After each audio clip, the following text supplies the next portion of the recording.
Welcome to the Bos Auto Show. Buying or selling your vehicle during the pandemic is certainly different, but it doesn't have to be complicated. The staff at Bos Auto Sales in Quincy has years of experience, knowledge, and stories to share with you.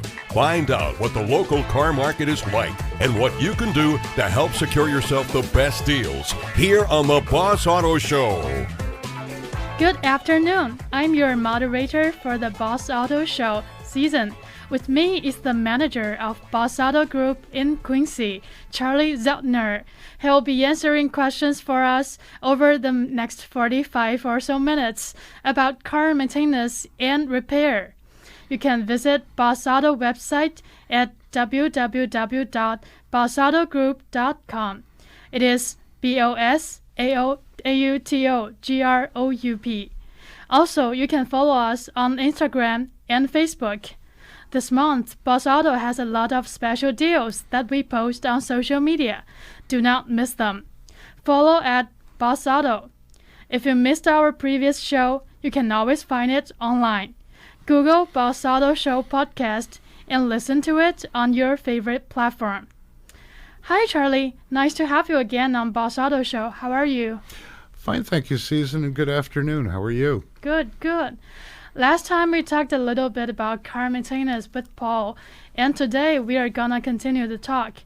We would love to hear your opinions, Charlie, and you don't have to agree with Paul. Well, he's my boss, and perhaps I should, but I'm going to give our audience the absolute truth. Cool. First of all, why is regular car maintenance so important? Well, Susan, there are actually two reasons. One, and I'm going to make this fairly dramatic so I drive the point home. First of all, maintenance can save your life, okay? And number two, you've made a very, very big investment in your motor vehicles. A little maintenance, and you can take a car that'll go hundreds of thousands of miles and not cost you that much. I can certainly give you examples of both if you'd like. Yeah, sure. I would like to hear some examples. Sure. Let's start with the safety one, and it happened very recently at the store. A client was trading in a car, very, very proud of the way he maintained it and all that kind of thing, and it was a nice car. And obviously at a dealership we do an appraisal, and I was doing the appraisal on this one, and I always look through a car very, very thoroughly. Now, on the tires, it was very interesting. On this particular car, the inside of the tires were down to the cord, the metal in the tires on the inside. You couldn't see it just by walking around the car. And it's nothing I haven't seen before. It's specific German makes have this. It has to do with the camber of the wheels. But clearly, the maintenance hadn't been performed on a four-wheel alignment. When you're down to a cord on a tire like that, in probably a few hundred miles, it is going to literally deflate or worse, and you'll lose complete control of the car, and God knows what could happen at a higher speed. That is a big problem.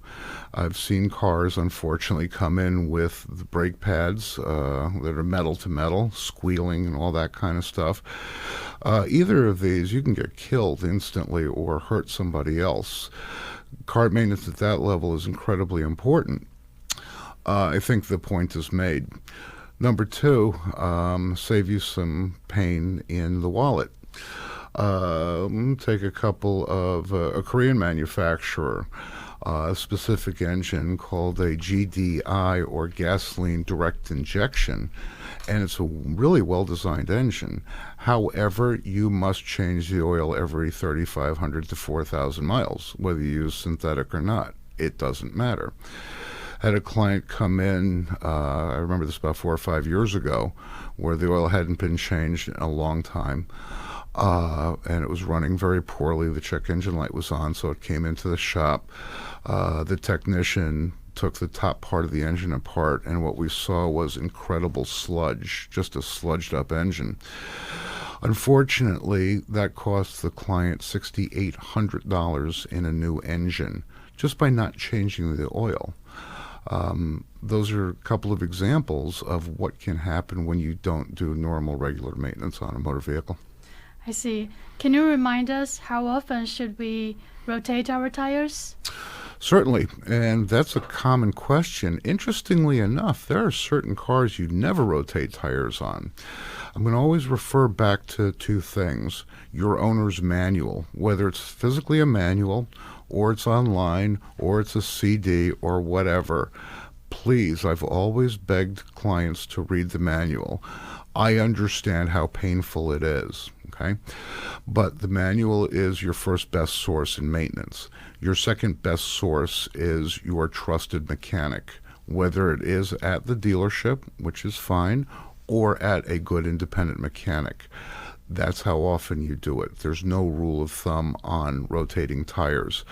For me, what I do, I personally own a Jeep Grand Cherokee. I rotate my tires every oil change. Well, how often do I do my oil changes? Because of the way I drive, and it is a condition-based system, I change my oil every 7,500 miles. And I remember last time when you were here, you shared experiences on acquiring used cars from consumers. I still remember how important it is to have a beautiful Carfax history report if I want to sell my car at a good price. So regarding car maintenance, I believe with a regular service record, it certainly helps to sell, right?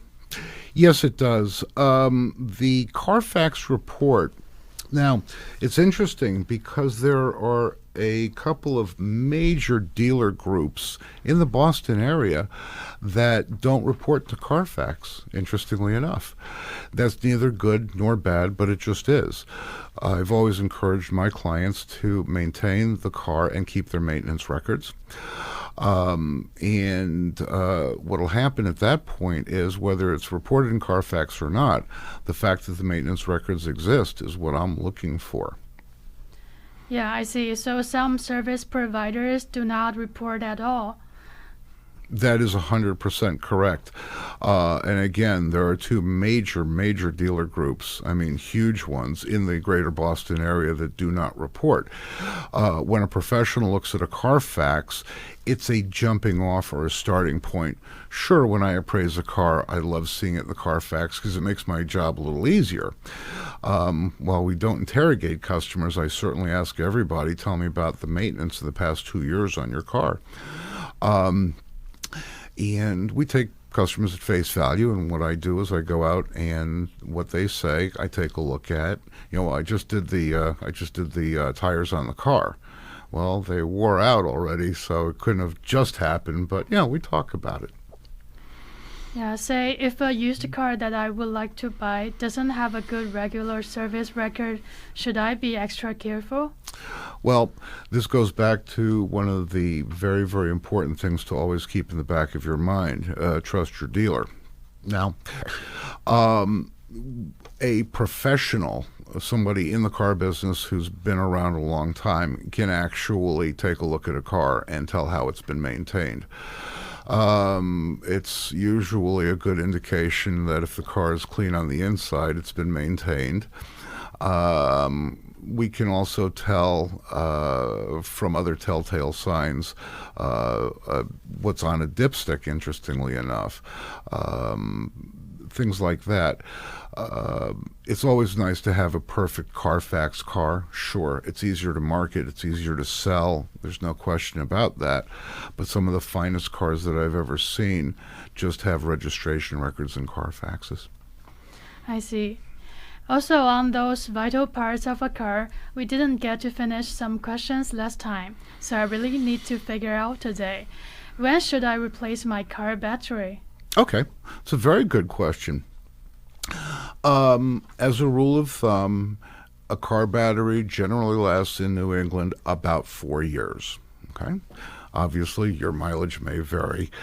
One of the common misconceptions is on a car battery, well, it's going to die in the wintertime. In fact, in a lead acid battery, the worst time for a car battery is in that super heat during the summertime. That's what'll kill a battery. A battery is sort of like an old electric light bulb. It either works or it doesn't. If you start noticing, regardless of the time of year, that when you crank or try to start the car and it's not sounding like it normally does, that's usually a really good indication. If things in your car aren't working normally or you see weird lights coming on, that's a really good indication the battery is going to go very, very soon. And batteries generally are not horrifyingly expensive. It's part of normal maintenance, but to answer your question directly, again, Susan, it's about 4 years. Okay. And what are the signs before brake problems? When should I replace my brake pads? Oh, sure. Absolutely. Goes back to maintenance, obviously incredibly important. Depending on where you have your oil changes done, usually you get a courtesy inspection. They have that fancy checklist and all that. Now, there are brake measurements. So let's discuss that for just a second. Most vehicles now use disc brakes, not drum brakes. Disc brakes are those shiny surfaces you see through the alloy wheels, and simply what that is a disc that two pads squeeze when you apply the brake. Okay? So obviously that disc or rotor and the pads will wear out over time. Now, generally regarded, when you have a brake measurement of 3 millimeters or less, that's when you do brake pads. Well, everybody asks, well, what do brake pads start at? Well, it depends on a front pad or a rear pad, just generally. Brake pads in the rear typically are 7 to 8 millimeters new. Front pads, because there's more force needed, are usually 8, 9, 10 millimeters when they're new. Well, 3 millimeters, why am I throwing away brake pads? It's very interesting. Obviously, when you're squeezing a disc, it generates a ton of heat. As it gets lower and lower, the heat can't dissipate as well, and that's why you want to do that.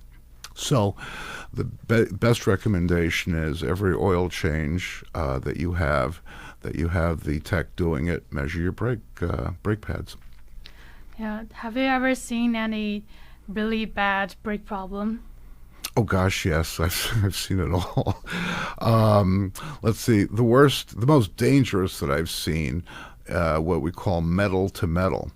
We talked about the disc rotor, which is that shiny surface, and a brake pad itself is a material that used to be in the good old days made out of asbestos. Now it's not, because it's an extremely dangerous element, so it's a synthetic. The worst I've seen, and it happens from time to time, is that metal to metal. There's literally nothing left of the brake pad. That's extraordinarily bad maintenance, and just the person doesn't care about his car. I'm Susan along with Charlie Zeltner, and we'll have more Bos Auto Show in less than a minute here on 95.9 WATD.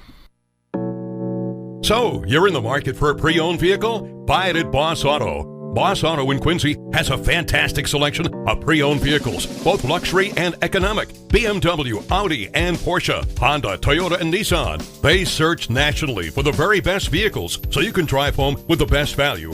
And right now at Bos Auto, you can get behind the wheel of the pre-owned vehicle of your dreams with affordable finance rates, maybe even lower than 3. That's right, meaning just a few $100 a month. Visit BosAutoGroup.com, BOSAutoGroup.com, and check out their huge selection of pre-owned vehicles. They'll buy your car, take your trade, or even work on consignment. Bos Auto has an incredible lineup of domestic and foreign vehicles, even rare finds like Ferrari. Search online and see for yourself why you should book your next car buying experience with Bos Auto. They're open for appointments Monday through Friday, 10 to 7. Book yours at BosAutoGroup.com, BosAutoGroup.com.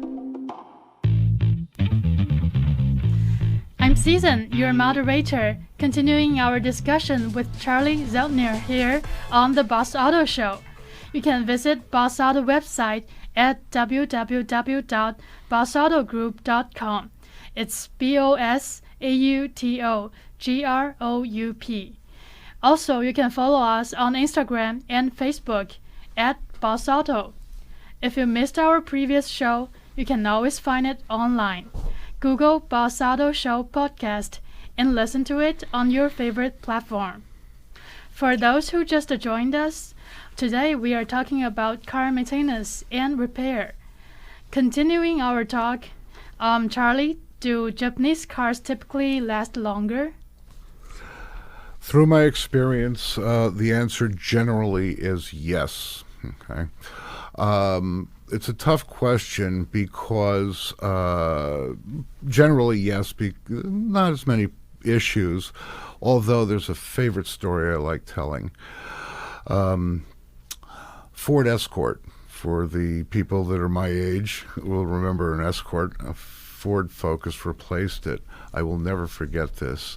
I was working at a Ford dealership as a sales manager in Exeter, New Hampshire, a long, long time ago.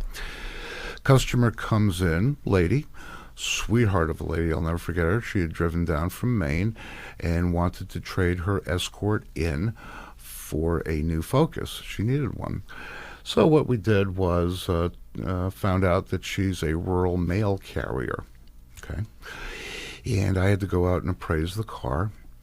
And the car is actually in really good condition. So I do my thing, and then I observe the odometer. The odometer had 403,000 miles on it. And I just stopped and I looked and I couldn't believe it. Now she's with the salesman out in what ultimately was her new car. And when they got back, we got to talking about what her secret was. Now, this is from the state of Maine, okay? Mm-hmm. Tough weather, yeah. Rural mail carrier, dirt roads, and all that kind of stuff. And I asked her, tell me, what is your secret? And she laughed. Wonderful lady, one of those just jovial, wonderful people. And she said, it's just maintenance. Mm-hmm. The thing goes in every 4,000 miles, and whatever my mechanic says to do, he does, and that's how it's lasted this long. I said, well, why do you want to trade it in if it's still working? She said, I just had my 65th birthday, and I want to treat myself. I said, good for you. And it was funny, because this happened back in 2006. I will never forget it. All right. Well, how much are you going to give me for her? And we had kind of bonded at that point. I said, how much do you want for it? And she said, can you give me 500? I said, no, but I'll give you 1,000. And she stopped dead in her tracks and said, why? Because I said, I need the bragging rights, and whatever the owner says, it's fine with me. Do you realize that when we took that to auction, it sold at $2,200? Wow.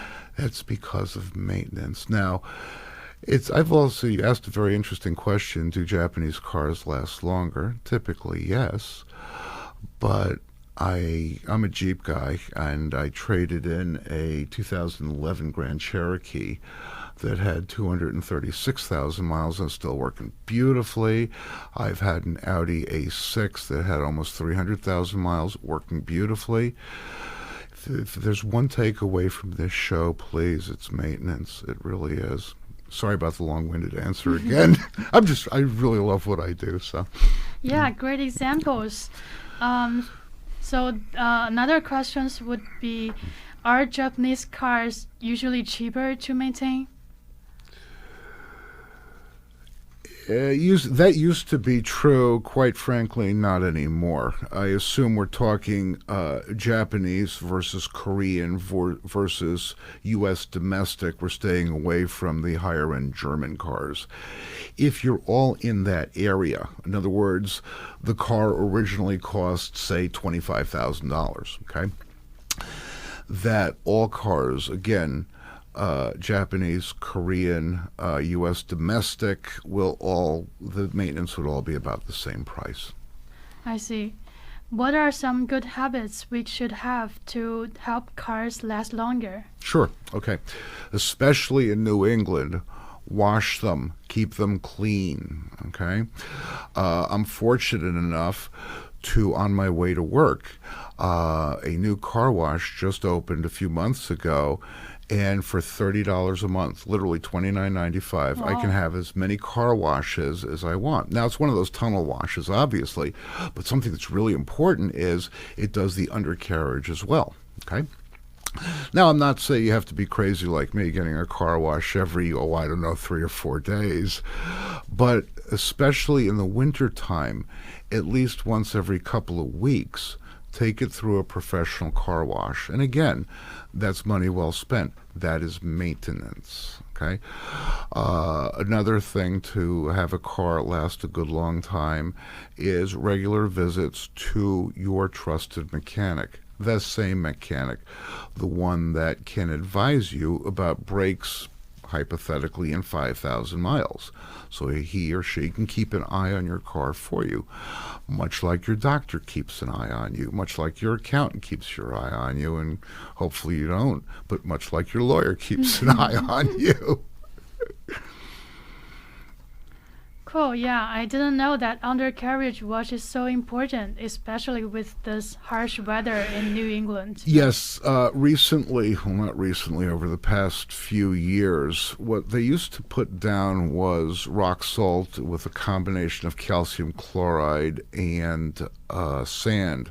They've gotten away from that now. Now what they're using is a combination of things, but they also put something called magnesium chloride in it.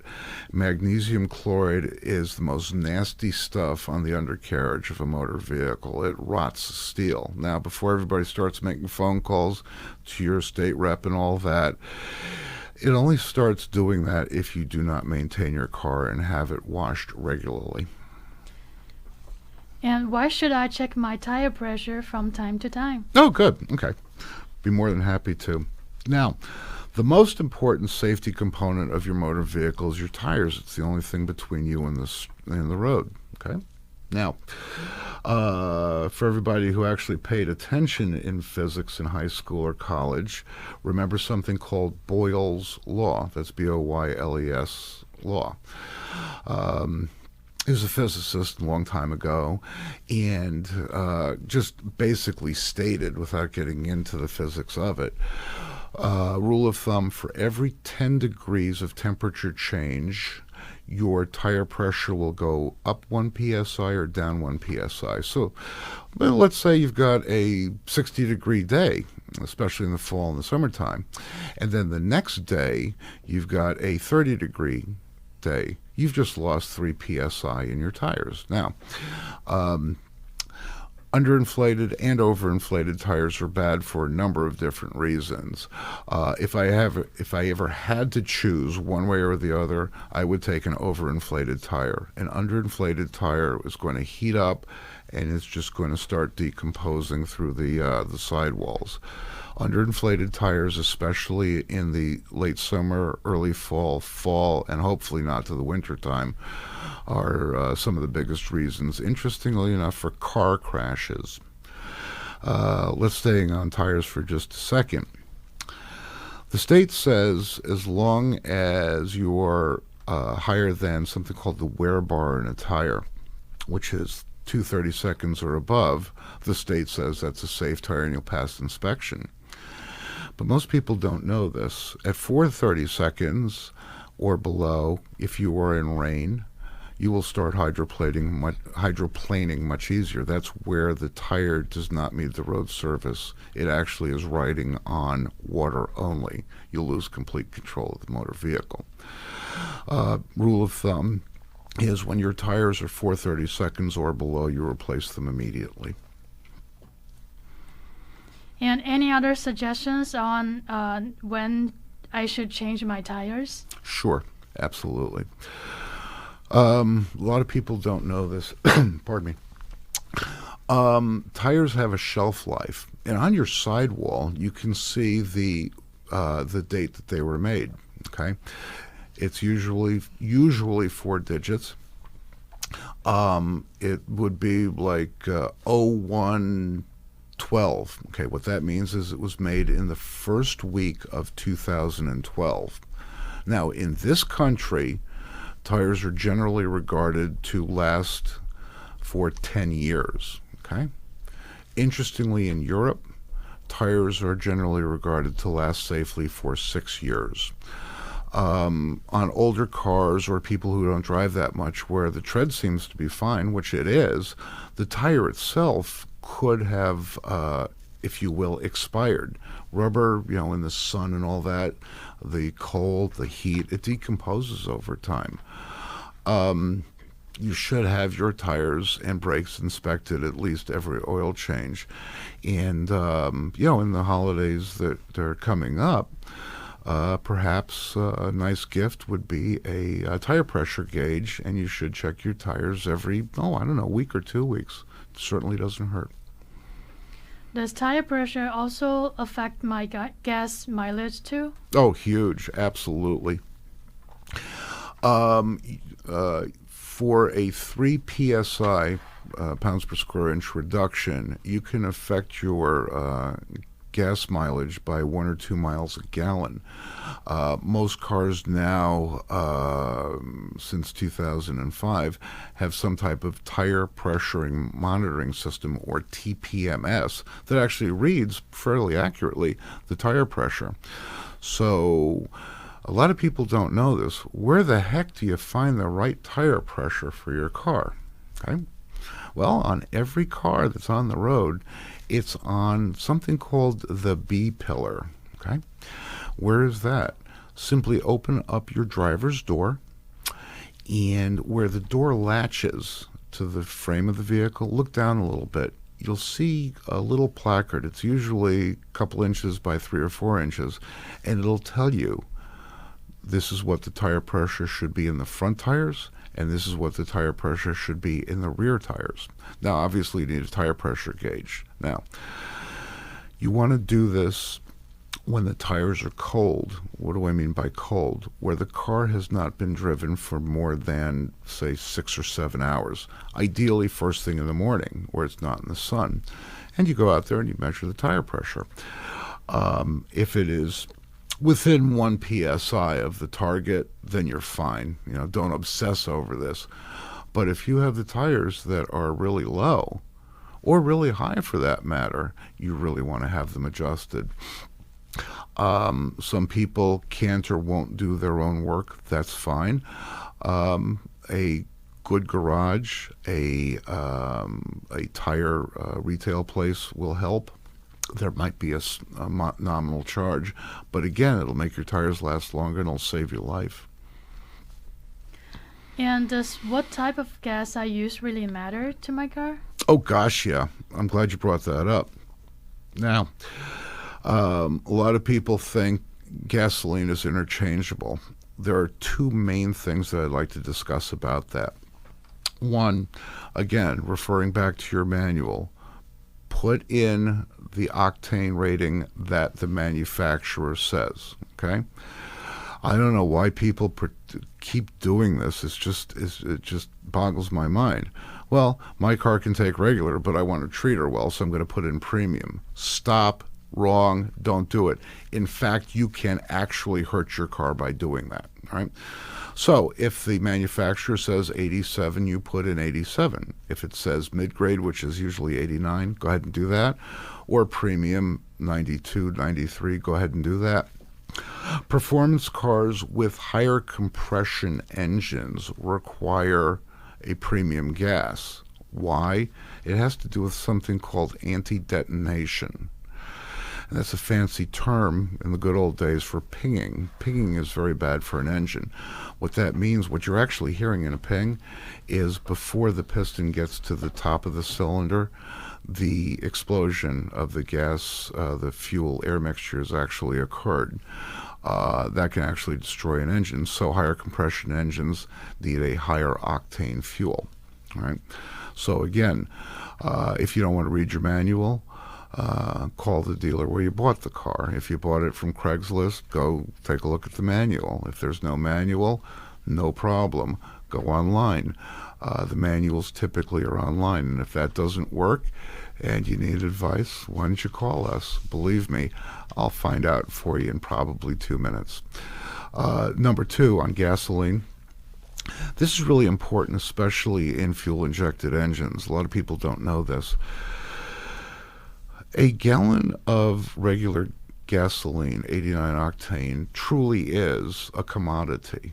Where it is not a commodity, where it differs, has to do with something called detergency. Detergency is a liquid that gasoline manufacturers put into the fuel, so it keeps your fuel lines clean. It doesn't come up with deposits and all that. Where do you find what the best gasoline is? Well, there's a consortium. It's called Top Tier Gasoline. Okay, you can search that on the internet, and it lists the manufacturers, gas stations that you'd be very familiar with, on the fuel stations that you should go to. If you do that, you will have a greater likelihood of never really having any fuel problems due to corrosion, due to water, due to sludge deposits, which really do happen over time. So that would be Top Tier, TOPTIER gas.com. If you want to maintain your car the best you can, you do that. I certainly use the same brand of gas at the same gas station every time I fuel, and it is a top-tier gasoline station. I'm Susan, along with Charlie Zeltner, and we'll have more Bos Auto Show in less than a minute, here on 95.9 WATD. So, you're in the market for a pre-owned vehicle? Buy it at Bos Auto. Bos Auto in Quincy has a fantastic selection of pre-owned vehicles, both luxury and economic. BMW, Audi, and Porsche, Honda, Toyota, and Nissan. They search nationally for the very best vehicles so you can drive home with the best value. And right now at Bos Auto, you can get behind the wheel of the pre-owned vehicle of your dreams with affordable finance rates, maybe even lower than 3. That's right, meaning just a few $100 a month. Visit bossautogroup.com, BOSAutogroup.com, and check out their huge selection of pre-owned vehicles. They'll buy your car, take your trade, or even work on consignment. Bos Auto has an incredible lineup of domestic and foreign vehicles, even rare finds like Ferrari. Search online and see for yourself why you should book your next car buying experience with Bos Auto. They're open for appointments Monday through Friday, 10 to 7. Book yours at bossautogroup.com, bossautogroup.com. I'm Susan, your moderator, continuing our discussion with Charlie Zeltner here on the Bos Auto Show. You can visit Bos Auto website at www.bossautogroup.com. It's BOSAUTOGROUP. Also, you can follow us on Instagram and Facebook at Bos Auto. If you missed our previous show, you can always find it online. Google Bos Auto Show podcast and listen to it on your favorite platform. For those who just joined us, today we are talking about car maintenance and repair. We just learned that a higher number doesn't necessarily mean better gas. Can I say that a franchise gas station is always a better option than independent ones? Yes, because of the top-tier gas. Again, this has nothing to do with political or steering somebody. I have no financial interest in that, but it has to do with the detergency in the gas. I mean, once somebody looks at that list, you'll see Mobil, you'll see Shell, you'll see actually, again, I haven't looked at that list in a while, but you'll see a couple of the wholesale clubs, interestingly enough, listed. So that would be considered an independent gas station. As long as it's on that list, that is the fuel that you should be using in your motor vehicle. And with the better detergency in fuel, is it better for our climate and the environment at all? Yes, because your car will be operating better. It's the way the manufacturer designed the car. The more the car is operating to its specifications, the better it is for the environment. And because it's operating better, you get to save money because you're getting better fuel economy. And any other suggestions on getting a better gas mileage? Yes, a couple of things. Gas. People notice that you use more fuel or get less fuel economy in the wintertime. Well, that's absolutely true, and there are two main reasons for that. One is that cars operate better at about 60 degrees Fahrenheit or greater. Um, when it's less than that, it takes an awful lot more energy. Now, there's something also interesting, and I'm really going to watch some eyes glaze over right now. There's something called Reed vapor pressure. Now, there's a summer blend and a winter blend, okay, and that's the RVP. In the winter time, what happens is there are a few less components going into it, okay? So what happens is it's not as volatile as it is in the summertime. So what happens is because these components are missing, you don't get the same fuel economy. So with this, those the winter blend and the cool temperatures, the fuel economy won't be as good. So what you want to do is maintain your tire pressure. That's number one. Number two, if you can anticipate a stop, go ahead and kind of coast to a stop. If you can take it easy off the from the green light, go ahead and do that. Try to anticipate things. Now I'm going to become unpopular. One of the things that you really shouldn't do is use your car starter. Believe me, I understand how cold it can be, but let me explain why.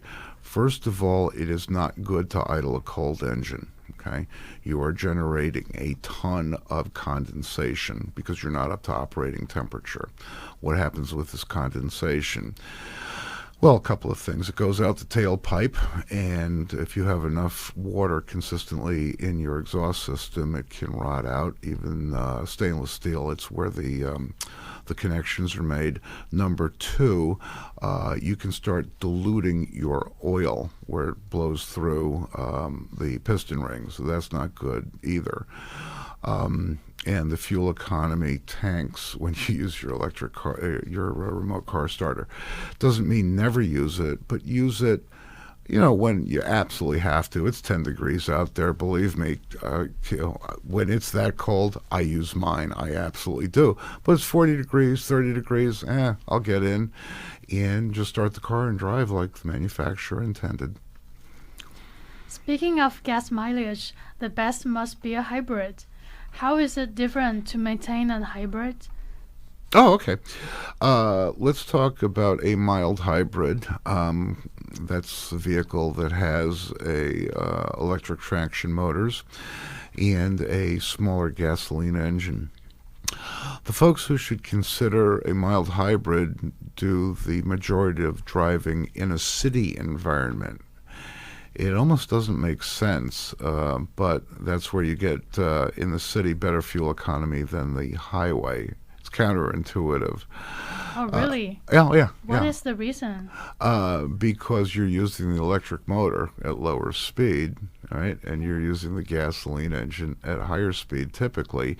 And when you're using the gasoline engine, the battery is recharging, and when you apply the brakes, there's a regeneration for voltage going into the battery as well. For a mild hybrid, again, if you're primarily doing city driving or stop and go driving, that's what you want. I see.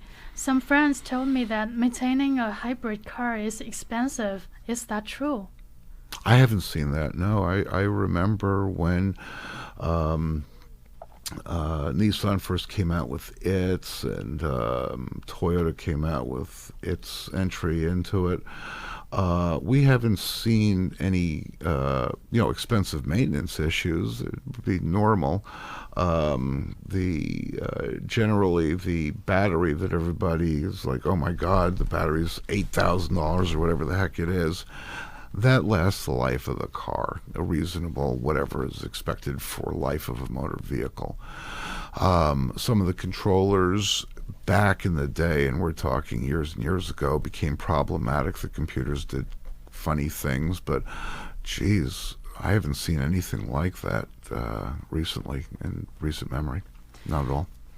Cool. Looks like it is another common misconception that maintaining a hybrid is expensive. So how about a pure EV?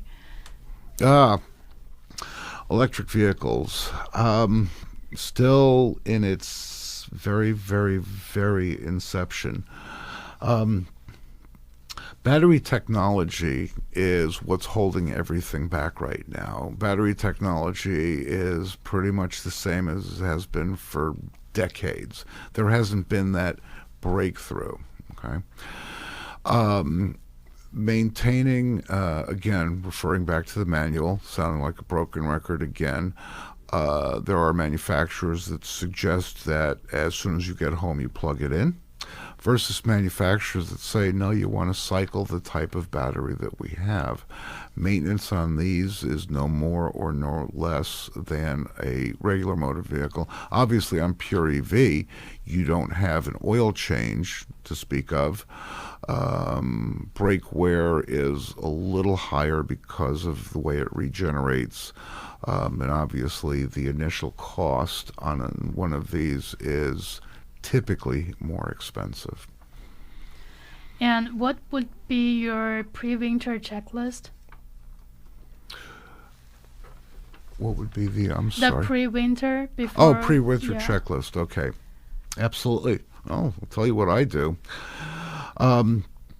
First things first, do a complete inspection of the car if you know what you were looking for. If not, your next step is to your mechanic.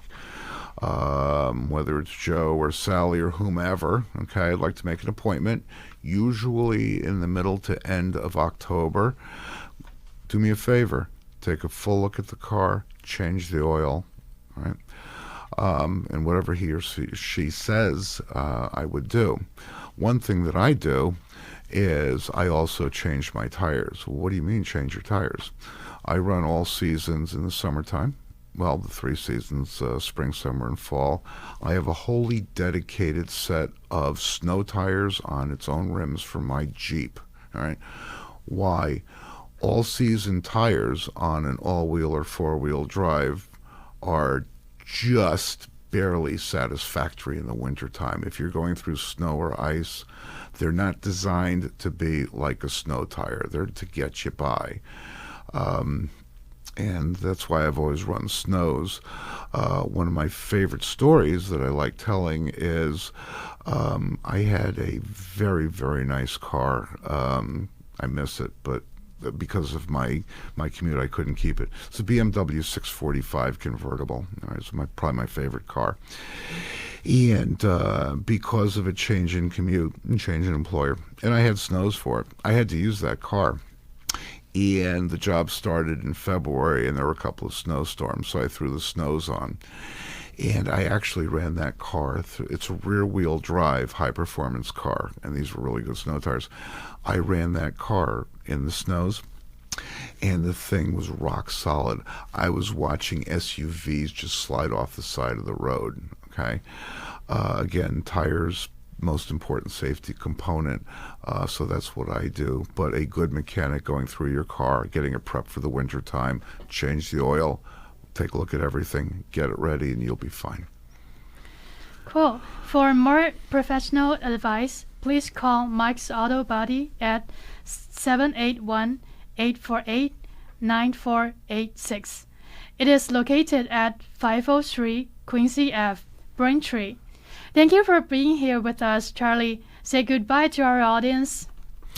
Everybody take care, safe driving, and always buckle your seatbelt, please.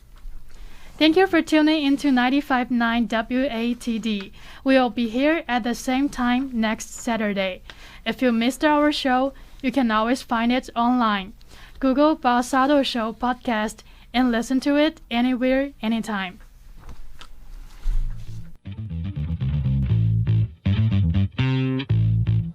Thanks for tuning in to the Bos Auto Show. Come back next week after the news at noon here on 95.9 WATD.